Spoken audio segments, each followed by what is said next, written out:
It's time to do some winter sowing. I'm down in my new gardening area in my basement that I've just set up this year. I got some shelving set up back here to my left and a table here that I can work on, and I'll maybe show you a little bit of how it's set up, although I've got wires going everywhere right now. But today we're going to concentrate on winter sowing. And if you're not familiar with the winter sowing method, you can take milk jugs, you can take tall plastic containers, and you fill them with potting mix. And I've just used a burpee potting mix. And you get that moist, so it's nice and moist. It doesn't have to be real wet, just so you can squeeze it and maybe a drop or two of water comes out. But as long as it makes a nice firm ball. And I've already got some of my jugs filled up here. But I was going to show you how we do this. You take a milk jug and you kind of mark it. What we're going to do is first of all, we're going to put holes in it. Now you can take utility knife and just cut holes in the bottom of it, like just screw it around like this. I do that sometimes, but I got me a nice little drill here. Put a good sized drill bit on it. That's the biggest one I had. And then you can just drill a few holes in the bottom.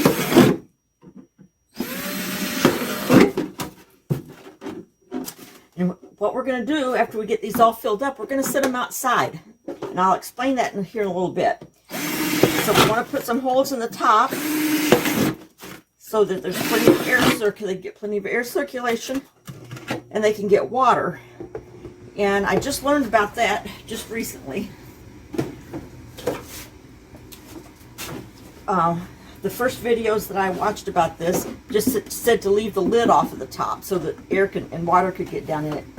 But then I've marked a line around, and what we're going to do is cut the top, and we're going to leave a little spot here on the handle side to make a lid where we can open it up.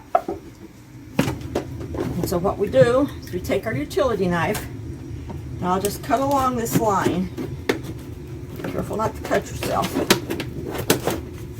I don't get on the line too good, but it's not going to matter because the seeds aren't going to care.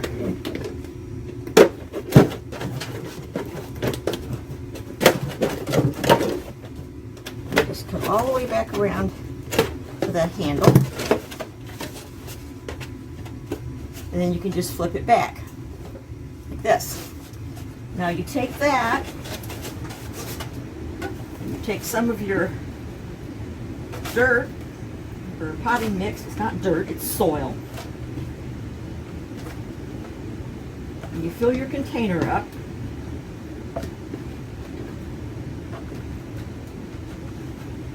And you can use whatever kind of potting mix that you're used to using. It really doesn't matter. I wouldn't use just dirt out of the yard because that's going to be too heavy and the seeds aren't going to sprout very good.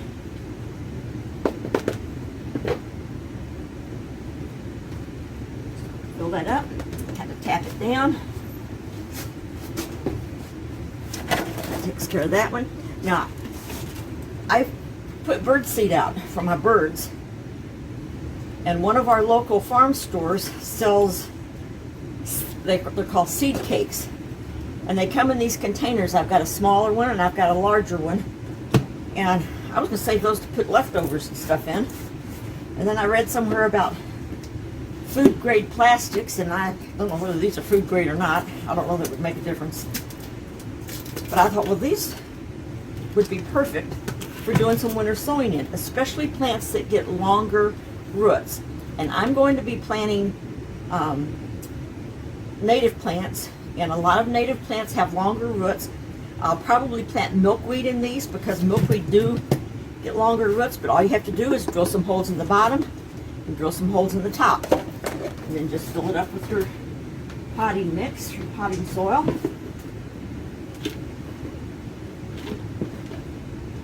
Now the instructions that I've seen have said to put about 4 inches of soil in the bottom.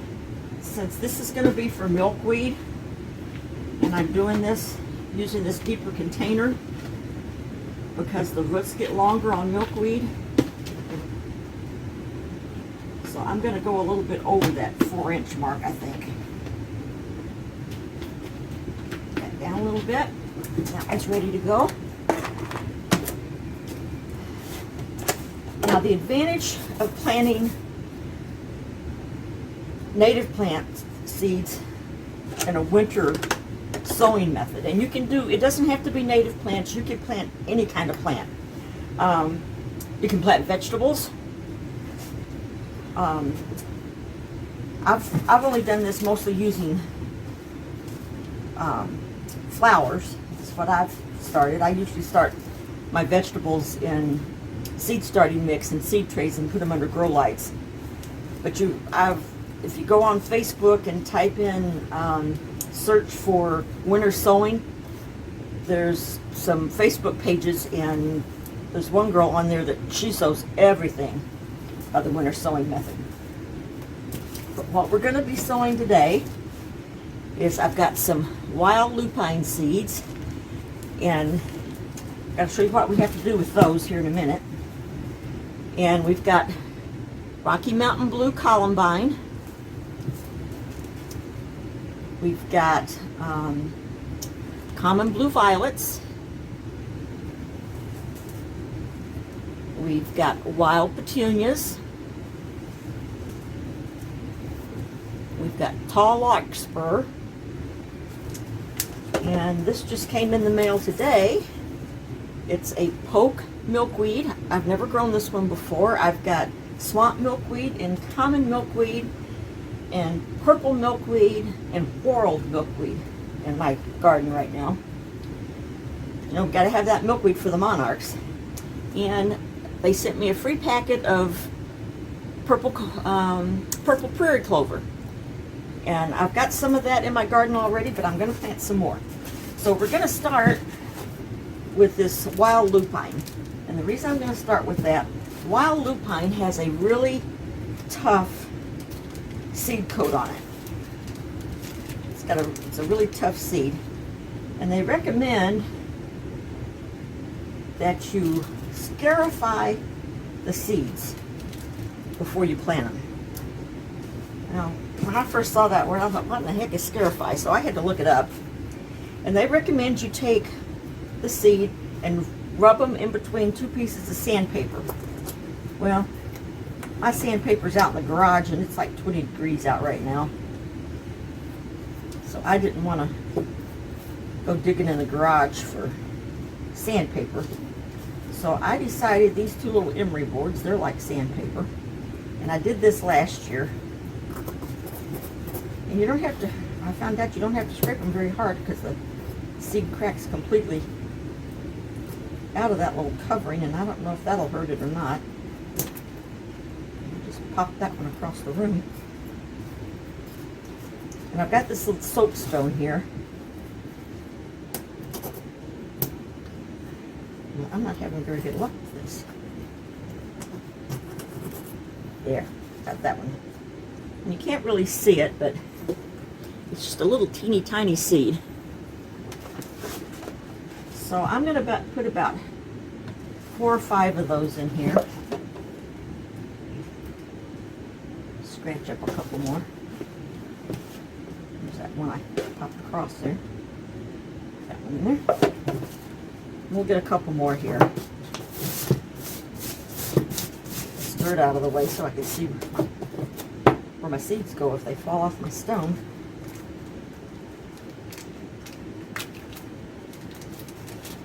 Now the idea behind this is a lot of native plants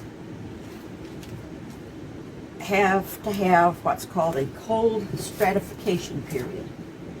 That's stratification, not scarification. And what that means is, before they will germinate, they have to go through a cold spell. And after they go through that cold spell, and the weather starts to warm up, they know it's time to to sprout and start growing.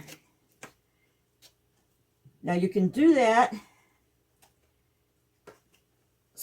stratification process in your refrigerator, but you have to take your seeds and wet a paper towel and spread the seeds out on a paper towel, and then you put them in the refrigerator, and it's a whole lot of work to me. And when I heard about this, I thought, wow, this would be perfect for starting native seeds. And I did it last year, and my lupines, I had one lupine come up, and then I killed it after it came up, so that wasn't very smart. But I had milkweed and wild bergamot and cardinal flower and royal catchfly and several others that did really well. So after you get the seeds put in there, then you want to water them a little bit. And I found this neat little watering spout. I got this on Amazon. If I don't forget, I'll put a link to it in the description of the video. I was watching a video that Susan's in the Garden was doing. If you're not familiar with Susan's in the Garden, and you watch YouTube videos, Google Susan's in the Garden. She has some really good videos, and she had one of these, and I thought, boy, that looks really handy. So it just goes on the top of a water bottle or a 2-liter pop bottle. I thought the 2-liter pop bottle would be a little big, and you can just, it doesn't pour out real fast. You can just lightly squeeze the bottle, and we'll water those plants, or those seeds in. Then don't forget to label your seeds. I did that the first year I did this, and I had stuff coming up, and I had no idea what it was, because I had used a Sharpie marker, and I had written on the outside of the container, and over the winter the Sharpie had faded off, and then I couldn't tell what was in it. So this is wild lupine. I've got a little tag here. This is one that was left over from last year, and this is wild lupine. And I'm just going to stick this right down here in the side of this, like that. And then what we're going to do is fold this over. Oh, and I'm not using Sharpies anymore. If you go on Amazon, you can get these. They're called garden markers, and they won't fade. And I'll try to remember to put a link to those too. My memory's not real good, so I'm not making any promises. Then what you do is you take some good old duct tape, and it's been down here in my basement, and it's not cold down here, but it's not real warm, so that makes the duct tape really sticky. And what you do is you just seal up around this container to close the lid up. And if you're real talented, you can do it with one piece of tape, but I'm not that talented. So I usually use a couple of pieces. So I end up getting it all tangled up before I get all the way around the container. You can use packing tape. I saw when I was researching this, a lot of people said packing tape didn't always hold, depending on what kind of packing tape you were using. And most people recommended duct tape. They said that's what they had the best luck with.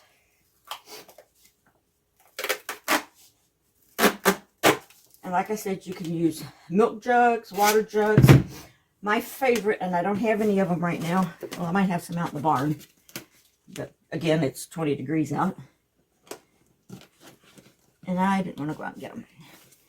But that is Simply orange juice jugs. They are clear. And So they let more light in. I think, but I don't know if they were any better than the opaque ones. And that doesn't look the best, but there's what you end up with. It's a milk jug taped up with duct tape. And then I'm going to write on it, on the side, I'm going to write on wild lupine.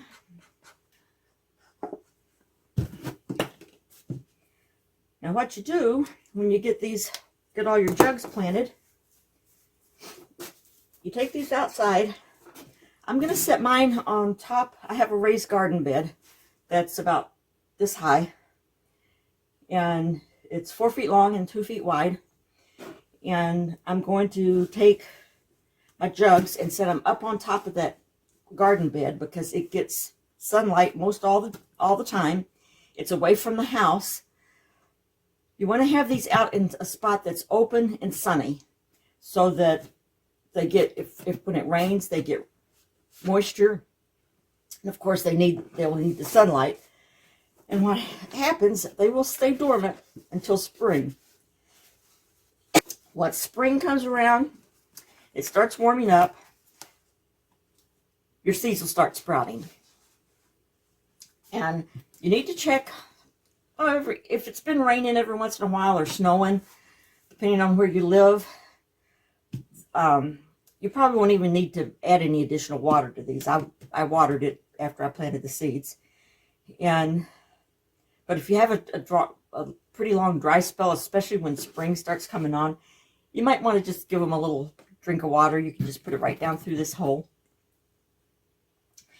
And just leave these sit.